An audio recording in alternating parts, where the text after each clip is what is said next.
Saya mengucapkan terima kasih untuk kesempatan yang diberikan oleh Jemaat TTPI, khususnya Prayer Ministry TTPI untuk kesempatan boleh membagikan firman Tuhan pada pagi ini.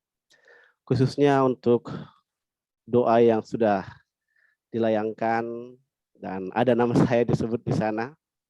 Saya mengucapkan terima kasih banyak untuk doa-doa yang sudah dinaikkan. Saya percaya dengan kemurahan dan kasih karunia Tuhan, Tuhan menjawab doa-doa yang sudah dipanjatkan, bukan hanya dijawab, tapi juga dikabulkan demi kepujian dan kebesaran bagi namanya saja. Pagi ini saya rindu memberikan sebuah pekabaran yang sebenarnya kalau saya mau bagikan outline-nya, ini diambil dari buku yang ditulis dalam bentuk modern saat ini, yang berjudul A Call to Stand Apart. Jadi sebuah buku modern yang di arrange sedemikian rupa sehingga memenuhi kebutuhan bahasa-bahasa modern saat ini. A Call to Stand Apart, dan judul yang saya pakai saat ini adalah Rahasia Doa yang Dijawab Tuhan. Bersama dengan Prayer Ministry TTPI, atau yang tadi sudah disingkat dengan Priti. Saya pikir ini kayaknya yang menginisiasi adalah para BWA di Jemaat TTPI ya, karena namanya saja Priti. Kalau mungkin bapak-bapak lain lagi namanya. Dan saat ini pembahasan tentang rahasia doa yang dijawab Tuhan ini seperti yang saya sampaikan tadi, outline-nya ada di pasal ke-7 dari buku A Call to Stand Apart. Saya hanya menyampaikan intisari yang menurut saya penting untuk kita ketahui bersama.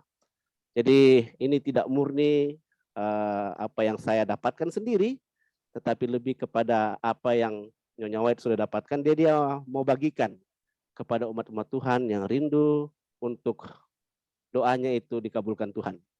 Baik, kita langsung kepada pembahasan slide selanjutnya. Kutipan ini diambil dari Matius pasal 6, ayat yang kelima sampai ayat yang ke-15. Firman Tuhan berkata demikian. Dan apabila kamu berdoa, janganlah berdoa seperti orang munafik. Mereka suka mengucapkan doanya dengan berdiri dalam rumah-rumah ibadat dan pada tikungan-tikungan jalan raya, supaya mereka dilihat orang. Aku berkata kepadamu, sesungguhnya mereka sudah mendapat upahnya. Tetapi jika engkau berdoa, masuklah ke dalam kamarmu, tutuplah pintu dan berdoalah kepada Bapamu yang ada di tempat tersembunyi. Maka Bapamu yang melihat yang tersembunyi akan membalasnya kepadamu. Lagi pula dalam doamu itu, janganlah kamu bertele-tele seperti kebiasaan orang yang tidak mengenal Allah. Mereka menyangka bahwa karena banyaknya kata-kata, doanya akan dikabulkan. Jadi, janganlah kamu seperti mereka, karena Bapamu mengetahui apa yang kamu perlukan sebelum kamu minta kepadanya. Karena itu berdoalah demikian. Bapa kami yang di sorga, dikuduskanlah namamu, datanglah kerajaanmu, jadilah kehendakmu di bumi seperti di sorga. Berikanlah kami pada hari ini makanan kami yang secukupnya, dan ampunilah kami akan kesalahan kami, seperti kami juga mengampuni orang yang bersalah kepada kami. Dan janganlah membawa kami ke dalam pencobaan, tetapi lepaskanlah kami daripada yang jahat. Karena Engkau yang punya kerajaan, dan kuasa, dan kemuliaan sampai selama-lamanya. Amin. Karena jikalau kamu mengampuni kesalahan orang, Bapamu yang di sorga akan mengampuni kamu juga. Tetapi jikalau kamu tidak mengampuni orang, Bapamu juga tidak akan mengampuni kesalahanmu. Dari pembahasan Matius 6 ayat 5 sampai ayat 15 ini kita bisa mengambil poin-poin penting dalam cara berdoa yang rahasianya itu akan dikabulkan oleh Tuhan. Selanjutnya saudaraku, masih dari buku yang sama. Ini adalah sebuah gambar yang membayangkan tentang the Lord's Prayer, pray God's way. Apa yang sudah dibagikan di dalam Matius 6 tadi itu menunjukkan bagaimana Yesus mengajarkan murid-muridnya tentang cara berdoa sesuai dengan kehendak Tuhan. Jadi kadang-kadang kita berdoa kepada Tuhan sesuai dengan apa yang kita ketahui. Tapi apa yang kita baca tadi itu menunjukkan cara berdoa seperti yang Tuhan kehendaki. Tapi di atas segalanya saudaraku, saya mau mungkin mengencourage Anda untuk berdoa. Tidak hanya seperti yang Tuhan inginkan, tapi kita harus memiliki waktu yang khusus dalam doa. Entah itu kita mau bertelut, entah itu kita mau sedang dalam perjalanan, atau kita hanya meluangkan waktu sekejap saja untuk berdoa. Namun waktu doa itu yang paling penting adalah dia punya kekonsistenan dan kesungguh-sungguhan di dalam melaksanakannya. Selanjutnya, dari buku Steps to Christ, dia katakan, halaman 93, paragraf 1, in order to commune with God, we must have something to say to Him concerning our actual life.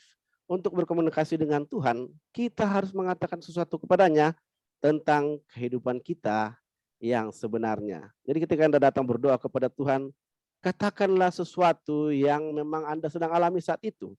Karena kehidupan kita setiap hari diperhadapkan dengan berbagai tantangan, berbagai situasi, dan kadang-kadang kita seakan-akan menutupi situasi kita kepada Tuhan. Nah, Tuhan mau kita membawa sesuatu yang memang nyata dalam kehidupan kita yang kita sedang hadapi saat itu. Dan ini menunjukkan bagaimana kedekatan kita dengan Tuhan. Kalau kita nggak terbuka kepada Tuhan, berarti kita menganggap Tuhan itu seperti seorang yang lain.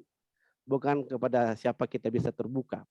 Seperti juga kalau kita berteman ya, kadang-kadang kita terbuka dengan seseorang, tapi yang seseorang ini kita nggak terbuka. Tapi kalau kepada Tuhan, kita harus terbuka tentang kehidupan kita yang sebenarnya. Selanjutnya, prayer is not a check request asking God for things. It's a deposit slip, a way of depositing God's character into our bankrupt souls. Jadi dikatakan doa bukanlah permintaan cek yang meminta banyak hal dari Tuhan. Doa adalah slip setoran, cara mendepositkan karakter Tuhan ke dalam jiwa kita yang bangkrut. Jadi saudaraku, ternyata ada juga hitung-hitungan keuangan di dalam berdoa ini. Yaitu dengan berdoa kita sementara mendepositkan karakter Tuhan ke dalam jiwa kita yang bangkrut. Ya, bangkrut karena dosa, saudaraku. Bukan bangkrut karena tidak punya duit, tapi bangkrut karena dosa. Jadi semakin kita banyak berdoa, semakin banyak deposit karakter Tuhan yang kita masukkan ke dalam jiwa kita yang bangkrut ini. Selanjutnya, dalam buku yang saya sudah sebutkan tadi, A Call to Stand Apart, halaman 40 paragraf yang ketiga, dia katakan, sekarang ada beberapa kondisi di mana kita dapat mengharapkan Tuhan mendengar dan menjawab doa-doa kita. Untuk memulainya, inilah yang pertama yang kita harus lakukan katanya. Kita harus merasakan kebutuhan akan bantuannya. Saudaraku, kalau Anda tidak merasa butuh bantuan Tuhan, tidak perlu berdoa. Mungkin ini yang mau dinyatakan oleh kutipan ini ya. Kecuali hati kita terbuka terhadap pengaruh roh, kita tidak bisa menerima berkat Tuhan. Alkitab berkata, mintalah maka akan diberikan kepadamu, carilah maka kamu akan mendapat, ketoklah maka pintu akan dibukakan bagimu. Jadi awalilah dengan suatu kebutuhan, meminta bantuan dari Tuhan. Saudaraku, inilah mengapa kita berdoa, karena kita merasa nggak mampu sebenarnya. Tuhan, dalam situasi ini saya tidak mampu dan saya membutuhkan pertolongan dari Tuhan. Prayer for God's help. Dan selanjutnya yang kedua, kita harus memiliki iman. Kenapa?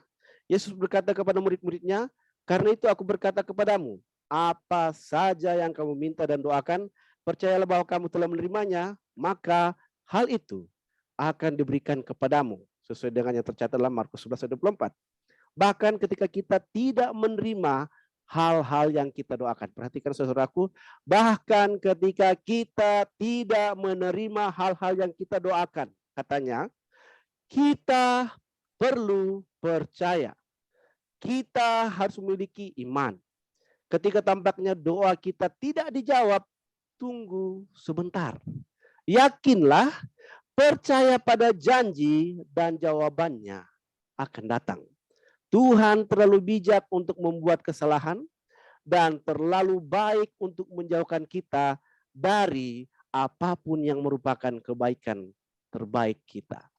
Jadi kalau memang ini terbaik untuk saya dan saudara-saudari semua, Tuhan tidak akan menahan itu.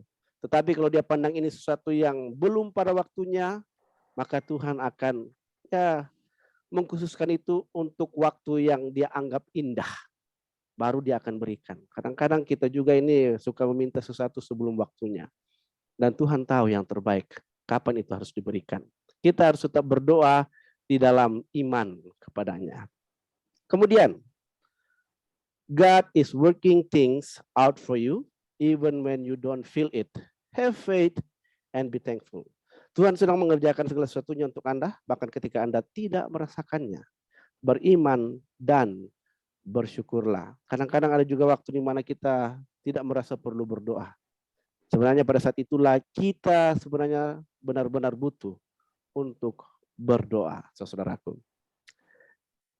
Selanjutnya, poin yang ketiga, ketika kita datang untuk meminta berkat dari Tuhan, kita harus memiliki roh pengampunan di dalam hati kita.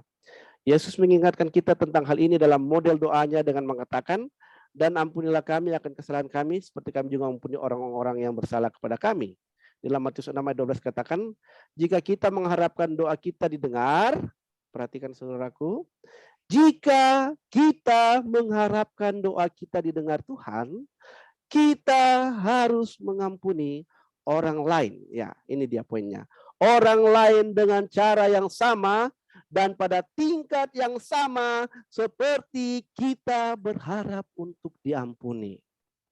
Ya saudaraku, kalau Anda perhatikan kutipan ini, kadang-kadang kita ingin seseorang itu meminta maaf kepada kita dengan bertelut, menangis, mencurahkan air mata baru kita mau ampuni. Ini saya bisa katakan memang pride-nya tinggi juga. Kita nggak mau kalau orang hanya datang bilang saya minta maaf ya atas kesalahan tadi. Mungkin kita pingin dia datang bertelut, nangis-nangis minta maaf baru kita ampuni. Jangan saudaraku, karena di sini apa yang kamu kendaki, orang meminta ampun kepadamu, demikian juga Anda harus meminta ampun kepada dia. Kenapa? Dengan cara yang sama dan pada tingkat yang sama seperti kita berharap untuk diampuni. Jadi saudaraku, disinilah poin di mana kita menunjukkan bahwa kita memiliki Kristus yang mengajarkan kepada kita kelemah lembutan dan kerendahan hatinya.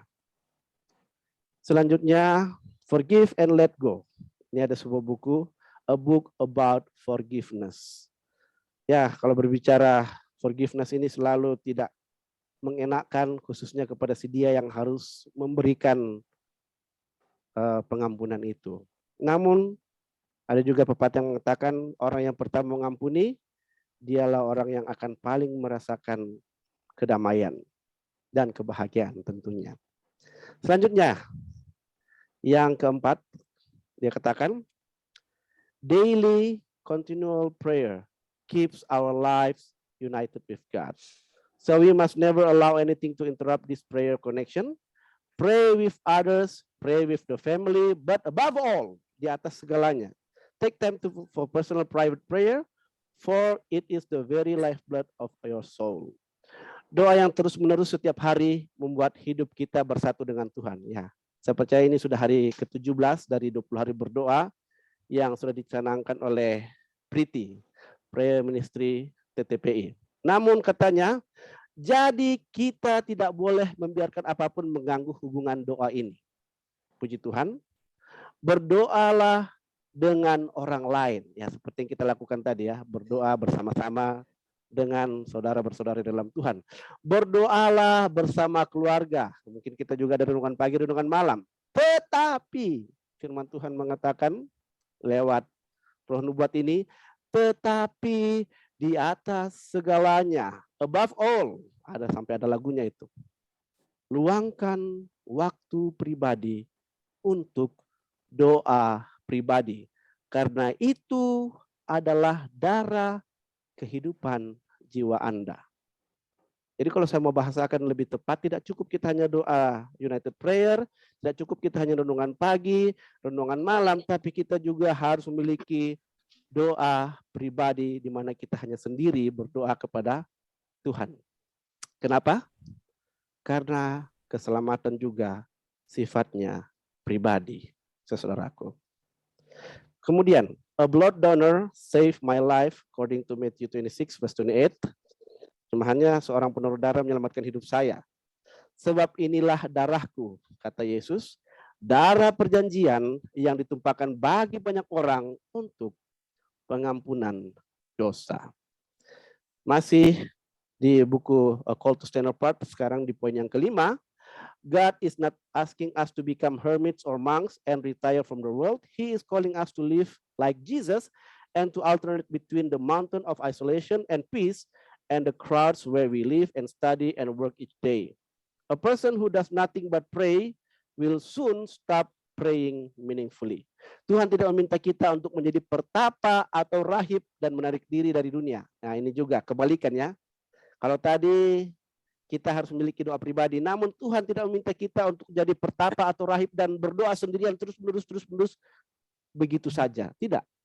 Dia memanggil kita untuk hidup seperti Yesus. Perhatikan saudaraku, dia memanggil kita untuk hidup seperti Yesus dan untuk berganti-gantian antara menyendiri di gunung dalam kedamaian dan berada di antara orang banyak di mana kita hidup dan belajar dan bekerja setiap hari.